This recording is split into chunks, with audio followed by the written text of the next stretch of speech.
Hidup ini adalah kesempatan.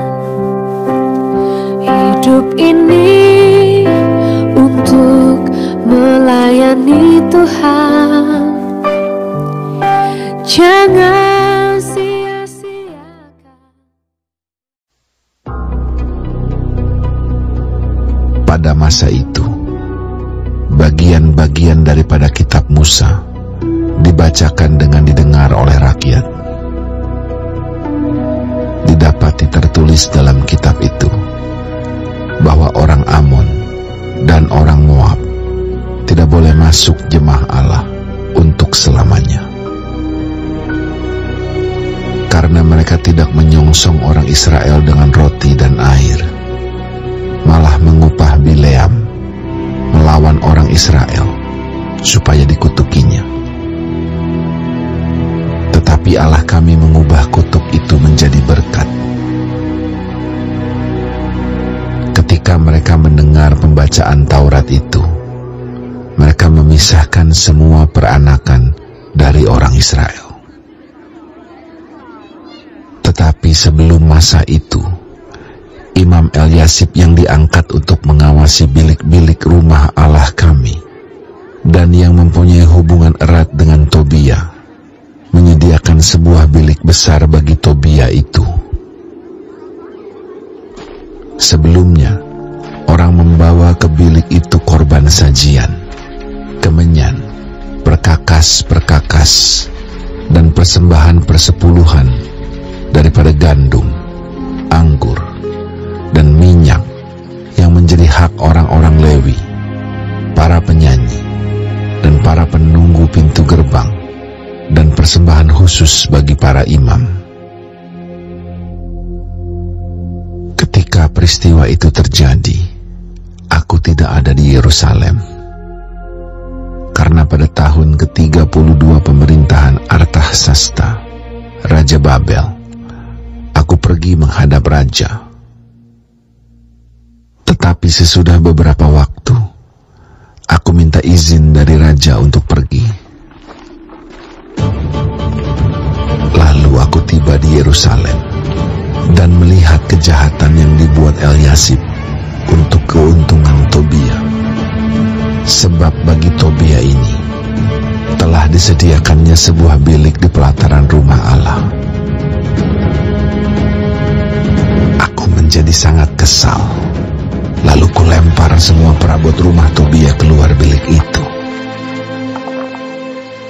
Kemudian kusuruh tahirkan bilik itu. Sesudah itu kubawa kembali ke sana perkakas-perkakas rumah Allah, korban sajian, dan kemenyan. Juga kudapati bahwa sumbangan-sumbangan bagi orang-orang Lewi tidak pernah diberikan, sehingga orang-orang Lewi dan para penyanyi yang bertugas masing-masing lari ke ladangnya. Aku menyesali para penguasa. Kataku, mengapa rumah Allah dibiarkan begitu saja? Lalu kukumpulkan orang-orang Lewi itu dan kukembalikan pada tempatnya. Maka seluruh orang Yehuda membawa lagi persembahan persepuluhan daripada gandum, anggur, dan minyak ke perbendaharaan. Sebagai pengawas-pengawas perbendaharaan, kuangkat Imam Selemia dan Zadok, seorang ahli kitab, dan Pedaya, seorang Lewi. Sedang Hanan bin Zakur bin Matanya diperbantukan kepada mereka, karena orang-orang itu dianggap setia. Mereka diserahi tugas untuk mengurus pembagian kepada saudara-saudara mereka.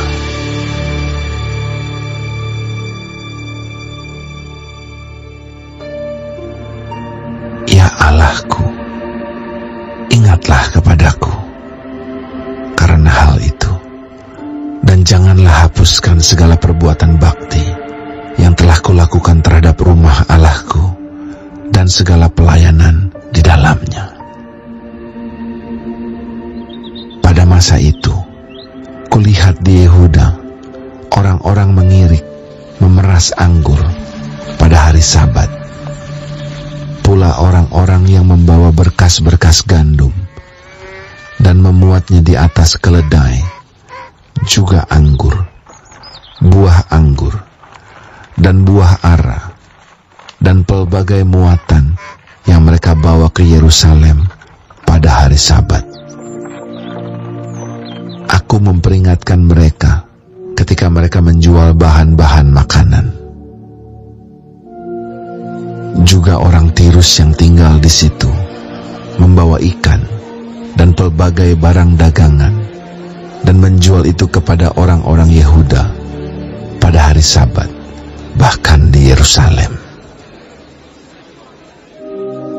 Lalu aku menyesali pemuka-pemuka orang Yehuda. Kataku kepada mereka, kejahatan apa yang kamu lakukan ini dengan melanggar kekudusan hari Sabat? Bukankah nenek moyangmu telah berbuat demikian, sehingga Allah kita mendatangkan seluruh malapetaka ini atas kita dan atas kota ini? Apakah kamu bermaksud memperbesar murka yang menimpa Israel dengan melanggar kekudusan hari Sabat? Kalau sudah remang-remang di pintu gerbang Yerusalem menjelang hari Sabat, kusuruh tutup pintu-pintu dan kuperintahkan supaya jangan dibuka sampai lewat hari Sabat. Dan aku tempatkan beberapa orang dari anak buahku di pintu-pintu gerbang supaya tidak ada muatan yang masuk pada hari Sabat. Tetapi orang-orang yang berdagang dan berjualan rupa-rupa barang itu kemudian bermalam juga di luar tembok Yerusalem 1-2 kali. Lalu aku memperingatkan mereka. Kataku, mengapa kamu bermalam di depan tembok? Kalau kamu berbuat itu sekali lagi, akan kukenakan tanganku kepadamu. Sejak waktu itu, mereka tidak datang lagi pada hari Sabat. Juga aku suruh orang-orang Lewi mentahirkan dirinya dan datang menjaga pintu-pintu gerbang untuk menguduskan hari Sabat. Ya Allahku, ingatlah kepadaku juga karena hal itu, dan sayangilah aku menurut kasih setiamu yang besar. Pada masa itu juga, kulihat bahwa beberapa orang Yahudi memperistri perempuan-perempuan Asdod, perempuan-perempuan Amon, atau perempuan-perempuan Moab. Sebagian dari anak-anak mereka berbicara bahasa Asdod atau bahasa bangsa lain itu dan tidak tahu berbicara bahasa Yahudi.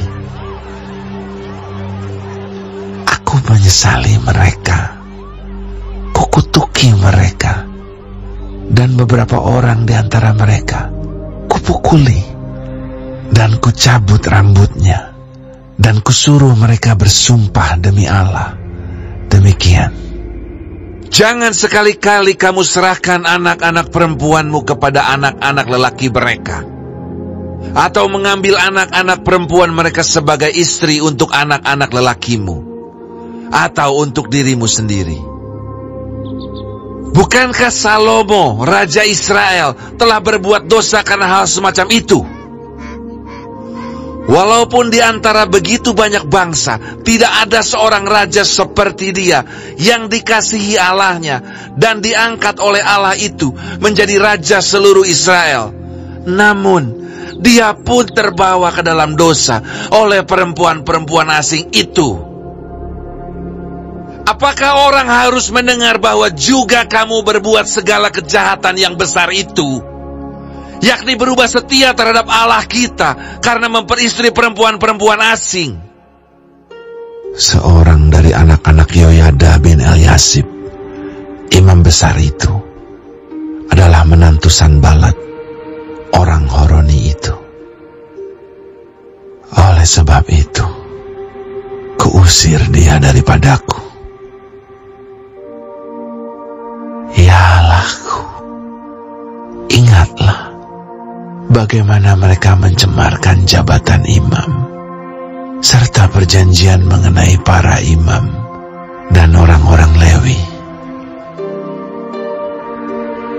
Kutahirkan mereka dari segala sesuatu yang asing, dan kutetapkan tugas-tugas untuk para imam dan orang-orang Lewi, masing-masing dalam bidang pekerjaannya. Pula aku tetapkan suatu cara untuk menyediakan kayu api pada waktu-waktu tertentu, dan untuk hasil-hasil yang pertama. Ya Allahku, ingatlah kepadaku demi kesejahteraanku. Baik, sebelum mengakhiri firman Tuhan hari ini, kita sama-sama berdoa. Bapa kami yang di surga, dikuduskanlah namamu. Datanglah kerajaanmu. Jadilah kehendakmu di bumi seperti di sorga. Berikanlah kami pada hari ini makanan kami yang secukupnya, dan ampunilah kami akan kesalahan kami, seperti kami juga mengampuni orang yang bersalah kepada kami.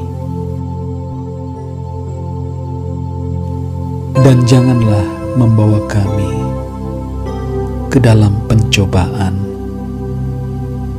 tetapi lepaskanlah kami daripada yang jahat, karena Engkaulah yang empunya kerajaan dan kuasa dan kemuliaan sampai selama-lamanya.